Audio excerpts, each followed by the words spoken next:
Hello friends, ये power sharing chapter का third part है और इसमें हम लोग देखेंगे कि पावर शेयरिंग से रिलेटेड कौन कौन से नोशंस अभी तक एग्जिस्ट करते थे और कैसे इन नोशंस में चेंज आया। बट उससे पहले हमें ये भी पता होना चाहिए कि यहाँ पे नोशन का मतलब क्या है। नोशन का मतलब बिलीफ, ओके, कि पीपल्स जब पहले पावर शेयरिंग के बारे में सुनते थे या बात करते थे तो वो कौन से बिलीफ सिस्टम से ऑपरेट होते थे, मतलब उनका क्या मानना था पावर शेयरिंग को लेके। तो अगर हम लोग एंशिएंट मिडिवल टाइम की बात करेंगे, जब हमारे और नॉट इवन इंडिया बल्कि आउटसाइड इंडिया यूरोपियन कंट्रीज़ में किंगडम्स थे, राजा थे, मोनार्क थे, तो वो उस टाइम पे पावर शेयरिंग को लेके उनका बहुत ही नेगेटिव एस्पेक्ट था। वो हमेशा इसके अपोज में ही रहते थे कि पावर शेयरिंग की कोई ज़रूरत नहीं है।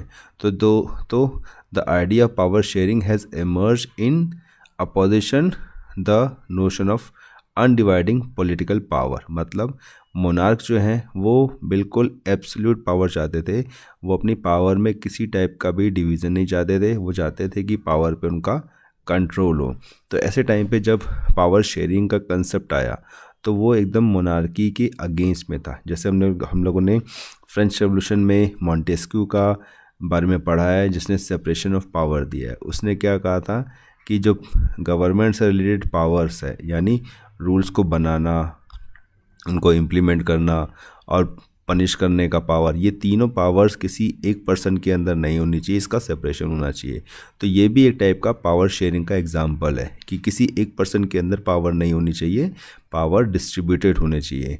तो ये जो कंसेप्ट आया पावर शेयरिंग का, ये कंसेप्ट मोनार्की के अगेंस्ट था और मोनार्की को इससे बहुत प्रॉब्लम होती थी और इसीलिए वो पावर शेयरिंग के जो कंसेप्ट है ना, उसको उसके अगेंस्ट अपने एग्जिस्टिंग सिस्टम को डिफेंड करने के लिए डिफरेंट टाइप के आइडियाज़ को वो प्रोपोगेट करते हैं। जैसे लाइक उनका बिलीव, उनको वो सोचते थे कि for a long time it was believed that all powers of government must reside in one person और group of person locate at one place, है ना।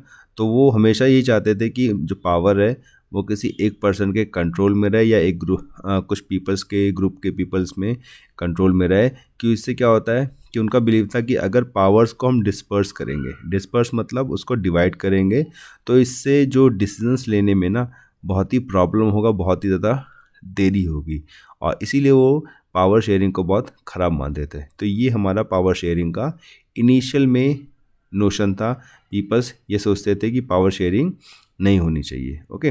Then but after some time ये जो पावर शेयरिंग का जो concept है ना, उसमें चेंज आया और उसमें जो चेंज आया वो हम लोगों ने देखा कि फ्रेंच रेवोल्यूशन से पहले ही डिफरेंट स्कॉलर्स ने इस आइडिया को सोसाइटी के सामने या फिर अपने आर्टिकल्स के थ्रू पीपल्स को बताना स्टार्ट कर दिया था और उससे जो मोनार्की थी उनको चैलेंज भी मिलने लगा। और ये जैसे कि हम लोग देख रहे हैं, हम लोग लास्ट क्लास में वर्ल्ड हिस्ट्री भी पढ़ चुके हैं, तो फ्रेंच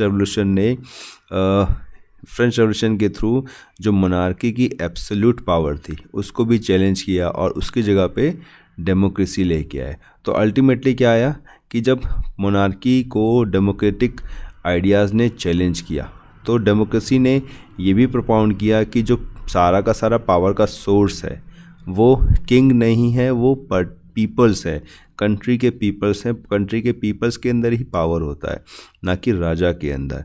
तो जब कंट्री के पीपल्स में पावर है तो अल्टीमेटली पीपल्स को ही डिसीजंस लेने का राइट होना चाहिए और वहीं से हमारे कंसेप्ट निकल के आता है सेल्फ गवर्नमेंट, यानी पीपल्स अपने ऊपर खुद ही रूल करेंगे, जिसको हम लोग कहते हैं रूल ऑफ पीपल यानी डेमोक्रेसी। और in a democracy everyone has a voice in the shaping of public policy.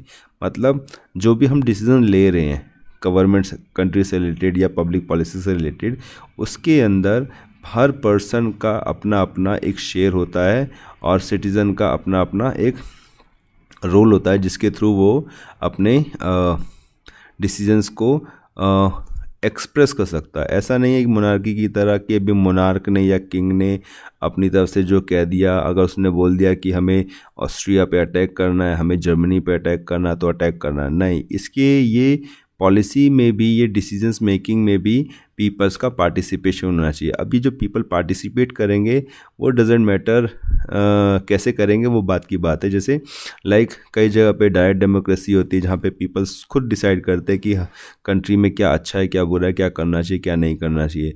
But कुछ जगह पे रिप्रेजेंटेटिव टाइप की डेमोक्रेसी होती है जहाँ पे पीपल्स का नंबर बहुत ज़्यादा होता है। दैट इज़ वाई वो अपने रिप्रेजेंटेटिव को चूज़ कर लेते हैं और उनको अपनी पावर दे देते हैं। तो it is another type of power sharing. तो आपने देखा कि कैसे पावर शेयरिंग का जो कंसेप्ट था वो थोड़ा टाइम के बाद चेंज हुआ।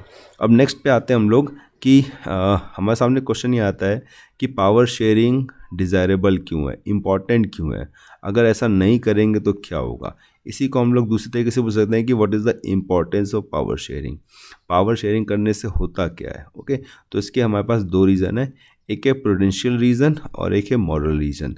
तो सबसे पहले हमें प्रूडेंशियल का मतलब पता होना चाहिए कि what do mean by prudential. अगर ये नहीं पता होगा प्रूडेंशियल का मतलब क्या है तो जस्ट हम लोग क्या करेंगे, चीज़ों को मगअप करेंगे। ओके, तो प्रूडेंशियल का जो मीनिंग होता है उसका मतलब सिंपल ये है कि कोई भी ऐसा काम जिसको हमने सोच समझ के उसके प्लस माइनस देख के किया हो और हमें पता है कि ये जो हम काम करने जा रहे हैं वो एकदम सही है और हमें इसका फ़ायदा मिलेगा। तो प्रूडेंशियल रीज़न क्या है कि जो है पावर शेयरिंग, जो हम ये पावर शेयरिंग कर रहे हैं उसके बेटर आउटकम्स निकलेंगे। क्यों? क्योंकि ये सोच समझ के किया जाने वाला काम है। जैसे हम लोग क्या किए, हम लोगों ने पावर को डिफरेंट डिफरेंट ऑर्गन्स में डिवाइड कर दिया, है ना, कि कोई एक पर्सन रूल्स को बनाएगा और कोई एक पर्सन उसको इम्प्लीमेंट करेगा और किसी एक पर्सन में या ग्रुप ऑफ पीपल में उनकी पावर होगी कि वो पीपल्स को पनिश करेंगे जो रूल्स एंड रेगुलेशन को ब्रेक करेंगे। तो हमने ये सोच समझ के किया। इसका क्या फ़ायदा हुआ? इसका फ़ायदा ये हुआ कि ये तीनों पावर किसी एक पर्सन के अंदर नहीं आई और वो कभी किसी के साथ पार्शलिटी नहीं करेगा। ओके, तो ये हो गया प्रूडेंशियल रीज़न और ये इसको हमने सोच समझ के किया, इसीलिए इसके बेटर आउटकम्स निकलेंगे। अब देखते हैं पावर शेयरिंग कैसे बेटर आउटकम्स लेके आती है। तो अगर हम लोग, आपको याद है श्रीलंका का एग्जांपल, तो वहाँ पे सिंघल पीपल्स ने तमिल पीपल्स के साथ पावर को शेयर नहीं किया था। दैट इज़ वाई उनकी कंट्री में क्या हो गया, डिफरेंट दो से ज़्यादा जो सोशल ग्रुप्स थे उनके बीच में कॉन्फ्लिक्ट होना स्टार्ट हो गया और जब सोशल कॉन्फ्लिक्ट होना स्टार्ट हुआ तो वो वॉयलेंस में कन्वर्ट हो गया और उससे पॉलिटिकल इंस्टेबिलिटी आया कंट्री के अंदर। ओके, तो अल्टीमेटली क्या हुआ कि अगर वो लोग पावर शेयरिंग करते, मतलब जैसा बेल्जियम में डच पीपल और फ्रेंच पीपल ने पावर शेयरिंग किया, तो उसकी वजह से उनकी कंट्री में स्टेबिलिटी आया और पॉलिटिकल ऑर्डर भी स्टेबल हुआ। बट ये चीज़ श्रीलंका के पीपल्स ने नहीं किया, सिंगल पीपल्स ने पावर शेयर नहीं किया, उन्होंने तमिल पीपल्स के साथ पावर शेयर नहीं किया और अल्टीमेटली क्या हुआ, सिंगल पीपल्स का उनके साथ कॉन्फ्लिक्ट हुआ, वो कॉन्फ्लिक्ट सिविल वॉर में कन्वर्ट हो गया और पॉलिटिकल स्टेबिलिटी ख़त्म हो गई।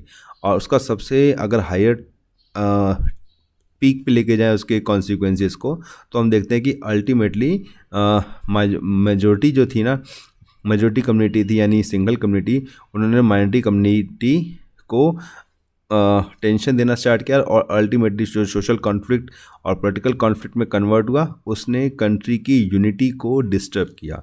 जैसे हम लोगों ने देखा था कि उन्होंने एक न्यू तमिल एलम यानी तमिल स्टेट की डिमांड करनी स्टार्ट कर दी थी। तो एक तरीके से उन्होंने नेशन की यूनिटी को ही चैलेंज करना स्टार्ट कर दिया था। तो ये क्यों हुआ? जस्ट बिकॉज उन्होंने अपनी पावर को शेयर नहीं किया था। ओके, देन अब हमारा जो नेक्स्ट है उसमें हम देखेंगे कि कौन से मॉरल रीजंस है। अभी हमने देखे थे कि प्रूडेंशियल रीजंस क्या थे, अब पावर शेयरिंग को एक्सेप्ट करने के अब हमारे पास है मॉरल रीजंस कि हम क्यों पावर शेयरिंग को करें, है ना, उसके मॉरली क्या है। तो फर्स्ट थिंग हम देखते हैं कि ये जो पावर शेयरिंग का जो मॉरल रीज़न है वो बहुत ही वैल्यूएबल है। वैल्यूएबल क्यों है? क्योंकि फ़र्स्ट ऑफ ऑल देखो, हम लोग डेमोक्रेसी में रह रहे हैं और डेमोक्रेसी में पावर को शेयरिंग करना बहुत ही अच्छा होता है। क्यों? क्योंकि डेमोक्रेसी का मतलब होता है रूल ऑफ पीपल, जहाँ पे पीपल्स रूल कर रहे हैं, पीपल्स डिसीजन ले रहे हैं, डजेंट मैटर वो खुद ले रहे हैं या उनके रिप्रेजेंटेटिव ले रहे हैं। तो अगर पीपल्स का पार्टिसिपेशन गवर्नमेंट में है तो उससे डेमोक्रेसी बहुत ज़्यादा स्ट्रेंथन होती है। यानी पावर शेयरिंग करने से क्या होगा, डेमोक्रेसी स्ट्रेंथन होगी और वो बहुत ही ज़्यादा इफ़ेक्टिव हो जाएगी। ओके, और then second thing, people have a right to consult on how they are to be govern. तब तो ये तो मॉरल है, मॉरल ड्यूटी हो गया ना, कि डेमोक्रेसी का मतलब ही है रूल ऑफ पीपल, और जब रूल ऑफ पीपल है तो हमें गवर्नमेंट में या डिसीजंस में पीपल का पार्टिसिपेट करना पड़ेगा, उनको कंसल्ट करना पड़ेगा। ओके, और नेक्स्ट है, और next last, a legitimate government is one where citizens through participation acquire a stake in a system. मतलब अगर हम पीपल्स के साथ पावर शेयरिंग करेंगे तो वो पावर शेयरिंग के थ्रू हम पीपल्स का गवर्नमेंट में या सिस्टम में पार्टिसिपेशन को इंश्योर करेंगे, और जब पीपल्स का पार्टिसिपेशन गवर्नमेंट में इंश्योर हो जाएगा तो उससे गवर्नमेंट और ज़्यादा स्ट्रेंथन होती है और सोसाइटी में कॉन्फ्लिक्ट नहीं होता है, कंट्री की जो यूनिटी है वो भी स्ट्रेंथन होती है। ओके, तो यहाँ पे हम लोग इसको स्टॉप करते हैं। नेक्स्ट चैप्टर में हम लोग नेक्स्ट पार्ट में हम लोग जो फेडरल इसके पावर शेयरिंग के डिफरेंट फॉर्म्स हैं उनको डिस्कस करेंगे। Okay, thank you.